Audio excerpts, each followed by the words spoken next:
Gas ലീക്കായ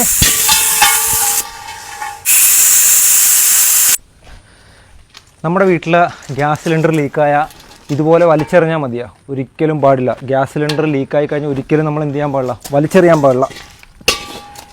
ലീക്കായി കഴിഞ്ഞാൽ എന്തായിരിക്കും, ശബ്ദം കേൾക്കും. അല്ലെങ്കിൽ അവിടെ നിന്ന് നമുക്ക് അറിയാൻ പറ്റും ഒരു എന്നൊരു ശബ്ദം കേൾക്കും. ഈ ശബ്ദം കേട്ടാൽ ഉടനെ എന്ത് ചെയ്യുക, നമ്മൾ ഈ സിലിണ്ടർ രണ്ട് വശത്ത് നിന്ന് ഇങ്ങനെ പിടിക്കുക, അപ്പുറത്ത് പിടിക്കുക, ചരിയാതെ കൃത്യമായിട്ട് കൊണ്ട് തുറസായ സ്ഥലത്ത് വെക്കുക. പക്ഷേ നമുക്കിത് ഈ ഒരു പേന ഉണ്ടെങ്കിൽ സിമ്പിളായിട്ട് ഈ ഗ്യാസ് ലീക്ക് അവിടെ വെച്ച് തന്നെ നിർത്താൻ പറ്റും. അപ്പോൾ അതെങ്ങനെയാണെന്ന് നോക്കാം. ഇതിപ്പോൾ ഒരു പുതിയ സിലിണ്ടർ വന്നാൽ നമ്മൾ ഗ്യാസ് സിലിണ്ടർ വന്നു കഴിഞ്ഞാൽ ഇത് കണക്ട് ചെയ്യാൻ നേരത്ത് അല്ലെങ്കിൽ ഇതിൻ്റെ ഈ ക്യാപ്പ് ഊർന്ന സമയത്തൊക്കെ ആയിരിക്കും എന്ത് പറ്റുന്നത്, ഈ ലീക്ക് അറിയുന്നത്. അപ്പോൾ ഈ പേന വെച്ചിട്ട് എങ്ങനെയാണ് ലീക്ക് മാറ്റുന്നത് കാണിച്ചു തരാം. അതേ മുകളിലോട്ട് നോക്കിയോ, അത് നമ്മൾ ഇത് പൊട്ടിക്കുവാണ്. ഒരു സിലിണ്ടർ വന്ന് നമ്മൾ ഈ ഒരു സംഭവം പൊട്ടിച്ച് വലിച്ച് ഇത് പൊക്കി. ഇത് പൊക്കുമ്പോൾ ഇവിടെ നിങ്ങൾക്കൊരു വാഷ് കാണാൻ പറ്റും, ഒരു ബ്ലാക്ക് കളറിലെ വാഷ്. ഇതുണ്ടോ എന്ന് നോക്കുക. പിന്നെ അതിൻ്റെ അകത്തായിട്ടൊരു സാധനം കണ്ടോ, ഒരു നിബ്ബ് പോലത്തെ സാധനം കണ്ടോ, അതാണ് അതിൻ്റെ സീറ്റിങ് കറക്റ്റ് അല്ലാതാകുമ്പോഴാണ് എന്ത് പറ്റുന്നത്, ഈ ഗ്യാസ് ലീക്കാവുന്നത്. അപ്പോൾ അത് ലീക്കാവുന്നത് വന്നു കഴിഞ്ഞ് ഇപ്പോൾ ലീക്ക് വന്നുകൊണ്ടിരിക്കുക, ഇങ്ങനെ ശബ്ദം കേൾക്കുവാണെങ്കിൽ നമ്മൾ ഉടനെ തന്നെ ഇതുപോലത്തെ ഒരു പേന എടുക്കുക. പേനയുടെ ബാക്ക് ഭാഗം എന്ന് വെച്ചാൽ മെറ്റൽ എടുക്കരുത്, അല്ലാത്ത ഇതുപോലത്തെ പ്ലാസ്റ്റിക്കിൻ്റെ പേന എടുക്കുക, അല്ലെങ്കിൽ പെൻസിലായിരിക്കും. ഇവിടെ ഇങ്ങനെ എന്ത് ചെയ്യുക, ഈ അകത്ത് ഇങ്ങനെ കുത്തിയിട്ട് കണ്ട ഇങ്ങനെ വിട്ടാൽ മതി. ആ സീറ്റിങ് കറക്റ്റാവും.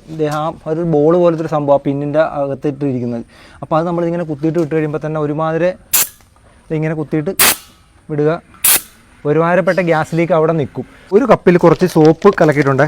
ഇപ്പോൾ നമ്മൾ ചില സമയത്ത് ഈ ശബ്ദം കേൾക്കില്ല, ശബ്ദം കേൾക്കാതെ ചെറിയ രീതിയിൽ ലീക്ക് ഉണ്ടാവും. അപ്പോൾ ആ ലീക്ക് മനസ്സിലാക്കണമെങ്കിൽ ഇതുപോലെ പതപ്പിക്കുക, എന്നിട്ട് പത എടുക്കുക, ഇവിടെ ഇങ്ങനെ വെച്ച് കൊടുത്താൽ മതി. കണ്ട, ഇത് വെച്ച് കൊടുക്കുമ്പോൾ മുകളിൽ മറ്റേ പഞ്ചറൊക്കെ നോക്കൂല, അതുപോലെ സാധനം ലീക്ക് ഉണ്ടെങ്കിൽ ഇതിങ്ങനെ കൊമള വന്ന് മേളിലോട്ട് പൊട്ടിക്കൊണ്ടിരിക്കും. ഇതിപ്പോൾ പൊട്ടുന്നില്ല, അതുകൊണ്ട് ഒരു തരി പോലും ലീക്കില്ല.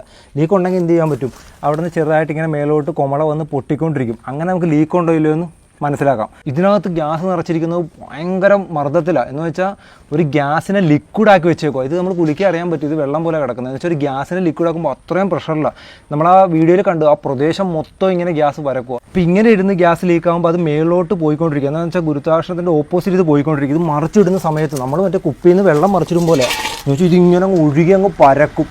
ഫുൾ ആ പ്രദേശം മൊത്തം ഗ്യാസ് ആയത് വേണ്ട. ഇതുപോലെ തന്നെയാണ് നമ്മുടെ റൂമിലായാലും എവിടെയായാലും ഇത് മറിച്ചിടാൻ പാടില്ല. നമ്മൾ ഫസ്റ്റ് തന്നെ ചെയ്യേണ്ടത് ഫയർഫോഴ്സ് വിവരം അറിയിക്കുക, ഗ്യാസ് ഏജൻസിയെ വിവരം അറിയിക്കുക, നേരെ പിടിച്ചുകൊണ്ട് തുറസായ സ്ഥലത്ത് ഇതുപോലെ വെക്കുക.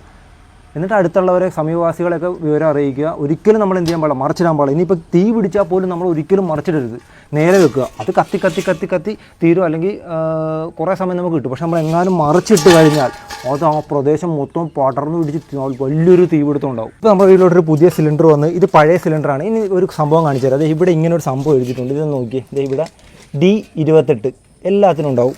ഇതുപോലെ ഇവിടെ ഉണ്ടാവും, ഇവിടെ ഉണ്ട് D33. ഈ 28, 33 എന്താണെന്നറിയാമോ? ഇപ്പോൾ ഈ സിലിണ്ടർ കാണാൻ അഴുക്കൊക്കെയാണ്, ഈ സിലിണ്ടർ കാണാൻ നല്ല ഭംഗിയാണ്. നമ്മൾ ഒറ്റ നോട്ടത്തിൽ നമുക്ക് തോന്നും ഇത് ഒരുപാട് കാലം ഉപയോഗിക്കാം, ഇത് ഉപയോഗിക്കാൻ പാടില്ല. പക്ഷേ നേരെ തിരിച്ചാൽ ഇതിലെഴുതിയേക്കുന്ന D28. ഇത് 2028 വരെ എന്ത് ചെയ്യാൻ പാടുള്ളൂ, ഉപയോഗിക്കാൻ പാടുള്ളൂ. പക്ഷേ ഈ സിലിണ്ടർ D33. ഇത് നമുക്ക് എന്ത് ചെയ്യാം, 2033 വരെ ഉപയോഗിക്കാം. അതാണ് ആ അവസാനത്തെ 28, 33 സൂചിപ്പിക്കുന്നത്. ഇപ്പോൾ 27 ആണെങ്കിൽ 27 വരെ ഉപയോഗിക്കാൻ പാടുള്ളൂ. പിന്നെ D എന്താണ്? D എന്ന് വെച്ചാൽ ABCD. നിങ്ങളുടെ വീട്ടിലെ സിലിണ്ടറിന് ചിലപ്പോൾ A ആയിരിക്കും, B ആയിരിക്കും, C ആയിരിക്കും, D ആയിരിക്കും. അത് നമ്മുടെ 12 മാസത്തെ 4ആയിട്ട് ഇങ്ങനെ തിരിച്ചേക്കുക. ABCD എന്ന് വെച്ചാൽ നമ്മുടെ ആദ്യത്തെ 3 മാസം, A എന്ന് പറഞ്ഞാൽ ആദ്യത്തെ 3 മാസം, അത് കഴിഞ്ഞുള്ള 3 മാസം, അങ്ങനെ 4ആയിട്ട് തിരിച്ചിട്ടാണ് ABCD എന്ന് പറയുന്നത്. ഇപ്പോൾ D എന്ന് വെച്ചാൽ ഈ സിലിണ്ടർ നമുക്ക് അവസാനത്തെ ഡിസംബർ 2028 ഡിസംബർ വരെ ഉപയോഗിക്കാം. അങ്ങനെയാണ് അത് സൂചിപ്പിക്കുന്നത്. എന്ന് വെച്ചാൽ ആ മാസങ്ങളെയാണ് അത് തിരിച്ചിരിക്കുന്നത്. ABCD 4ആയിട്ട് തിരിച്ചേക്കുവാണ്.